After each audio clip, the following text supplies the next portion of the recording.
11 ছবি ধরা পড়ল 26-এ। 15 বছরে তৃণমূল সরকারের পতন, বঙ্গজুড়ে গেরুয়া ঝড়ে উড়ে গেল ঘাসফুল, মুখ রক্ষা হয়েছে শুধু কিছু আসনেই। পশ্চিমবঙ্গে প্রথমবারের মতন সরকার গড়ার পথে বিজেপি। তৃণমূল কংগ্রেসের দুর্ভেদ্য দুর্গ কার্যত চুরমার। এবারে তরুণ মুখ, অভিজ্ঞ নেতা এবং প্রাক্তন আমলাদের সংমিশ্রণে প্রার্থী তালিকা তৈরি করেছিল ঘাসফুল শিবির।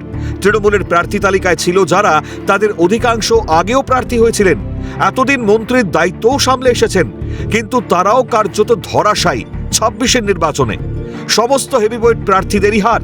শুধু তাই নয়, ভবানীপুর সেই রকম আশানুরূপ মার্জিন পেলেন না মমতা বন্দ্যোপাধ্যায়ও, মান রক্ষা করতে পারলেন না কেউই। তালিকায় বয়স এবং পারফরমেন্সের মাপকাঠিতে বিধায়কদের মধ্যে 74 জনকে টিকিট দেয়নি তৃণমূল। তাদের শূন্যস্থানে জায়গা পেয়েছিল দলের তরুণ এবং যুব নেতারা। ফলাফলে তারাও ধরাশায়ী। মানুষের ভরসা জোগাতে ব্যর্থ তরুণ তুর্কিরাও। ভাঙড়ে এবারে তৃণমূল প্রার্থী করেছিল শওকত মোল্লাকে। সেখানেও তৃণমূল পরাজিত আইএসএফ এর প্রার্থী নওসাদ সিদ্দিকীর কাছে। উত্তর থেকে দক্ষিণ ধুয়ে মুছে সাফ তৃণমূল। তৃণমূলের প্রথম সারির সেনাপতিরা একের পর এক ইভিএম যুদ্ধে পরাজিত।